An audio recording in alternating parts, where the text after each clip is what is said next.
Hello বন্ধুরা, দেখো আমরা আজকে বেগুন তুলতে এসেছি। হ্যালো বন্ধুরা, বিকেলবেলায় ছাদে উঠে পড়েছি জরি পেপার নিয়ে। ওই দেখো আমার ছেলে। আমরা এসছি এখন ছাদে বেগুন তুলবো বলে। আমরা যে আর কি বাড়িতে থাকি, ভাড়া বাড়ি, ওই মালিকেদের মানে ছাদে কি সুন্দর দেখো টমেটো হয়েছে। এই দেখো কত বড় বড় টমেটো ধরেছে, আর বেগুনও হয়েছে দেখো। এই দেখো বেগুন দেখো। এই দেখো কত ছোট্ট বেগুন, এই দেখো বেগুন। দাঁড়াও, আরও আছে বেগুন দেখাচ্ছি। তো কালকে সরস্বতী পুজো, কালকে আমার শীতল ষষ্ঠী আছে, তো সেই রান্না করব বলে সব গোটা গোটা জিনিস লাগবে, গোটা বেগুন। তাই সেই বেগুনগুলো এখন তুলবো। দিদিরা বলেছে তুমি নিয়ে যাও, তা দিদিদেরকে কিছু টাকা দিয়ে আমি বেগুনগুলো নিয়ে নেবো। তো বেগুনগুলোই কাটতে এসেছি। এই দেখো কত সুন্দর বেগুন হয়েছে, এই দেখো। এই দেখো এখানে এই যে দুটো বেগুন ঝুলছে, আর ওই দেখো ওইখানে দুটো বেগুন আছে, এইখানে সবে ছোট ছোট হয়েছে, ওই পাশে একটা আছে, একটা।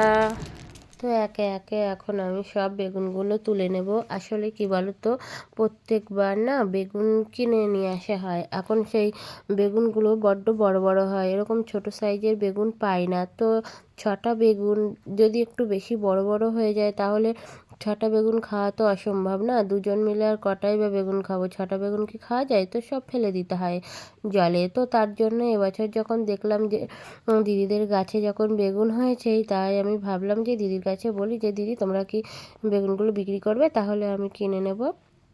কারণ আমার ষষ্ঠীতে এরকম ছোট ছোট গোটা বেগুন লাগবে, তো তার জন্য। তা দিদি বলল যে, এক কথায় শুনেই বললো যে হ্যাঁ হ্যাঁ তুমি সব তুলে নাও, আমরা খাবো না, তুমি নিয়ে যাও। তো একেবারে তো মানে খালি হাতে নেওয়া যায় না, যেহেতু এটা একটা ষষ্ঠীর রান্না, ঠাকুরের রান্না। তো আমি ওই দিদি বললো যে 5 টাকা মতন দিও, দিয়ে তুমি বেগুনগুলো তুলে নিয়ে যাও। তার জন্যই বেগুনগুলো তুলতে আসলাম। তো ছোট ছোট বেগুন হলে বেশ সুন্দরই লাগে, ভালোই হয়। মানে ছটা খেতে পারবো কি জানি না, তবু দুটো তো খেতে পারবো না, দুটো তিনটে করে তো খেতে পারবো, আর দুজন তিনজন মিলে খেলে হয়েই যাবে।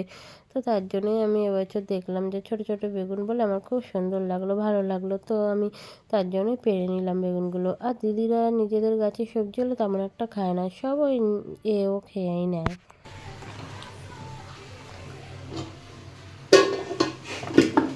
কালকে আমার ষষ্ঠী আর কি, শীতল ষষ্ঠী। তার জন্য এই যে এইগুলো সব রান্না করে রাখতে হবে আজকে, আর কালকে সব খেতে হবে আমাদের। বাসি ঠান্ডা জিনিস, গরম জিনিস খেতে নেই। তা এইগুলো দেখো, এখন সেই বেগুন তুলেছিলাম না, তো সেই বেগুনগুলোই এখানে 6টা বেগুন আছে এরকম ছোট ছোট। তো সব রকম মানে 6 রকম সবজি তোমার ডাল দিয়ে করতে হবে, বিউলির ডাল দিয়ে। তো সেগুলো আমি এখন একটু বেগুনগুলো সিদ্ধ করে নেব, তার জন্য ধুয়ে নিচ্ছি। তো এখানে 6টা বেগুন, দেখো তিনটে 6টা বেগুন, 6টা শিম আছে, 6টা মটরশুঁটি, 6টা লঙ্কা, আর দেব 6টা পালং শাকের গোড়া, আর 6টা আলু। তো এইগুলো সব আমার বিউলির মানে আগে সিদ্ধ করে নেব, নিয়ে তারপরে বিউলির ডালের মধ্যে দিয়ে আর কি যেরকম সামলায় সেরকম সামলে নেব। তো ওই তরকারিটা হবে, তারপরে আবার হবে তোমার চাটনি হবে, পায়েস হবে, ভাতটা তো অলরেডি বসিয়েই দিয়েছি। তারপরে হচ্ছে তোমার পালং শাকের একটা চচ্চড়ি হবে। তো ভিডিওটা দেখতে থাকো। পালং শাকে যে বেতো শাক দেওয়া হবে, তারপরে এখানে শিম, আলু, মটরশুঁটি সব আছে, সব এগুলো দিয়ে একটা চচ্চড়ি করা হবে। দেখা যাচ্ছে? বন্ধ করে। এখানে ডাল সিদ্ধ হচ্ছে, এখানে পায়েস হচ্ছে, ভাত অলরেডি হয়ে গেছে। আর এই দেখো এই যে সব কিছু সিদ্ধ করে রেখে দিয়েছি, তো এইগুলোই এখন ডালে দেওয়া হবে। হ্যালো বন্ধুরা, তো দেখো কালকে সরস্বতী পুজো, আসলে আজকে তো রবিবার, আজকেও অনেকে সরস্বতী পুজো করেছে 12টার পরে। তারপরে হচ্ছে কালকে সরস্বতী পুজো হবে, তো কালকেই আমার 2 ছেলে আমি সবাই অঞ্জলি দেবো। তো আজকে হলো আমার রান্না, যেহেতু পঞ্চমীর রাত্রে আমরা রান্না করে রাখি, আর কালকে ষষ্ঠী পড়বে, তারপরে আমরা খাবো। এটা আর কি যে গোটা ষষ্ঠী হয় না, সেটাই আমি আর কি মানি। প্রত্যেক বছরই আমি মানে গোটা ষষ্ঠীটা পালন করি। তো সেই ষষ্ঠীর রান্নাই এখন করছি, সেটাই তোমাদের সাথে শেয়ার করছি।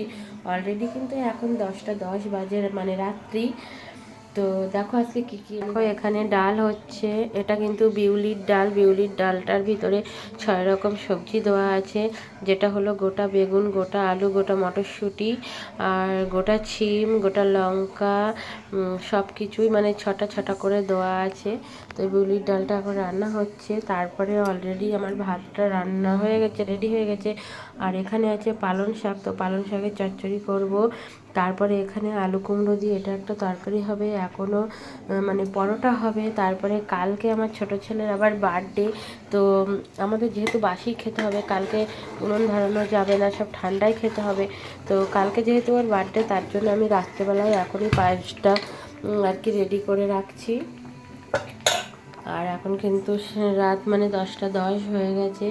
তো এখনও মানে ময়দা মাখতে হবে বা আটা মাখতে হবে, পরোটা বানাবো তো অনেকটাই। তারপরে হবে কুলের চাটনি। তো দেখো আমার ময়দা কিন্তু মাখা হয়ে গেছে, এখন আমি পরোটা করছি। পরোটাগুলো তৈরি করা হলেই আমার মোটামুটি রান্না কমপ্লিট হয়ে যাবে। তো রাত কিন্তু অনেকটাই হয়ে গেছে, 12:30 1টা বাজতে গেছে, এখনও আমার খাওয়া দাওয়া হয়নি। বড় ছেলেটা তো উঠে একবার খেয়ে নিয়েছে, আর ছোটোটা আর ওর বাবা কিছু খায়নি, খাবে না ওরা। তো দেখো এখানে আমার কুলের চাটনি হয়ে গেছে, অল্প করেই করেছি, যেহেতু আমি আর ওর বাবাই খাবো, বাচ্চাগুলো আর কত কিছুই বা খাবে। তারপরে এখানে আছে ভাত আর পায়েস, আর এদিকে আছে দেখো পালং শাকের চচ্চড়ি। এই যে পালং শাকের চচ্চড়ি, আর নিচের গামলাতে আছে তোমার ডাল, ওটা দেখালাম না। আর এখানে আছে কুমড়োর তরকারি, আসলে আর কি পরোটা দিয়ে খাওয়াবে সেটাই। তো পরোটাগুলো এখন রেডি হলেই আমার রান্না শেষ হয়ে যাবে। আমি এখন রান্না করতে থাকি, আর আমার 2 ছেলে হাজব্যান্ড সবাই ঘুমিয়ে পড়েছে, ওরা খায়নি। ওরা অনেকটা আগেই মানে 8টা 8:30টার দিকে ওরা শুয়ে পড়েছে। তো ওদেরকে আবার ডাকতে হবে, তারপরে খাওয়াতে হবে, আর আমি তো এদিকে রান্না করছি। তো এখনকার মতন ভিডিওটা এই পর্যন্তই। তো টাটা, গুড নাইট, দেখা হচ্ছে আবার কালকে সকালে।